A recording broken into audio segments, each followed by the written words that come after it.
I can't believe this happened. Or you're never going to believe what happened, you know. Oh yeah, yeah. A lot of things happen in here. A lot of them are funny later. A lot of them are funny when they happened. I think my favorite was years ago. We had a shop bird, and this shop bird was a double yellowhead Amazon, quite a large bird.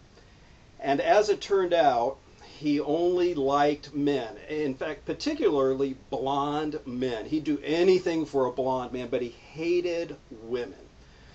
I got a special stand for this bird so that he could sit out and enjoy the shop. I thought it'd be great for the bird. Well, didn't realize that that was not necessarily a good thing. One day, this real tall, thin man comes in, and he comes in with this real heavy-set woman in a sack dress.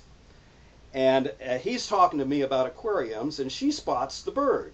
So she goes over to the bird stand, and she's talking to the bird. She's about 6 feet away.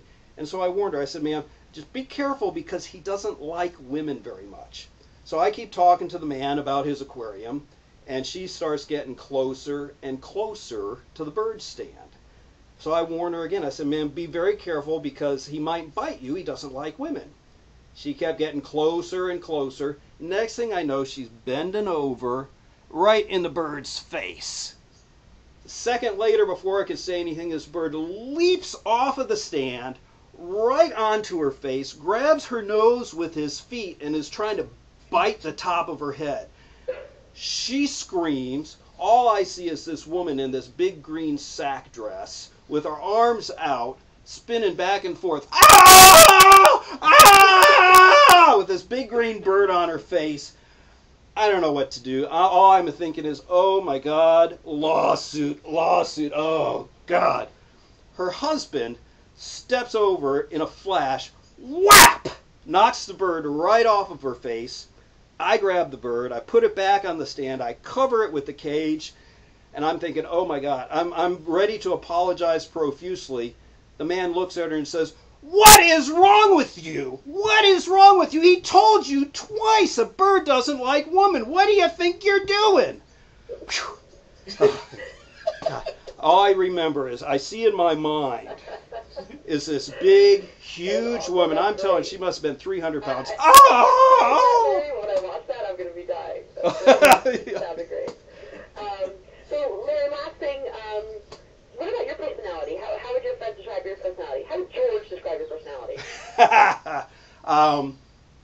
See, how would George describe my personality?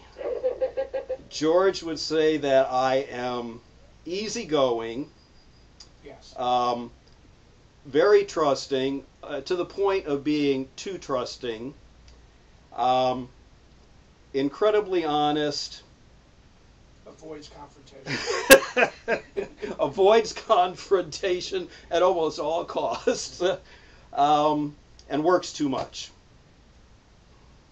Needs to play more. Needs to play more. Needs to play more. How did you and George meet? Oh, George and I met. George was a customer. I'd had the shop for many years, and George worked for the city of Dunedin in the recreational department, and he worked with kids. And he had, oh my God, I don't know how many animals he's had over the years. I think at that time he had an aquarium and a water dragon, veiled chameleon, a basilisk, a bunch of different animals. And he was in here at least once a week, twice a week, buying supplies. And we just sort of got to be friends after a while. Well, something happened at the city, and he was unhappy about, and he didn't want to continue to work there. He wanted to move on. And we had developed a friendship where we started going to lunch about once a week, every other week. And he came in one day and said, let's go to lunch. So we went next door to the Chinese restaurant, sat down, and George told me what was going on with the city and said that he was thinking about leaving the city.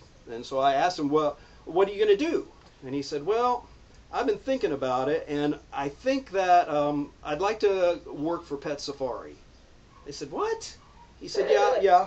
He says, I'd like to come work for Pet Safari. He says, you know, I think we have very different personalities. And he says, I know your strengths and your weaknesses, and you know mine, and I think we'd make a good team, and I'd like to come work for Pet Safari and see what we can do with it. I said, well, there's no way I could afford to pay you what you're getting. He said, I didn't say anything about money. He said, what did you pay your last manager? And I told him. He said, well, I'm going to turn in my 2 weeks notice today. And that's how it went. And it's been like superb ever since. Not that we never have any issues. Well, that's great, Larry. Thank you so much. That was perfect. Is there anyone else there at the shop today that I can... Absolutely. I can get you Crystal, or I can get you Tony. Perfect. Okay, great. Yeah, either one of them. So, Karen, what brought you into the line of work you're in? What was that? What brought you into the line of work that you're in? Yeah, I always liked television, and when I was in college, I did like an internship, one of those jam plans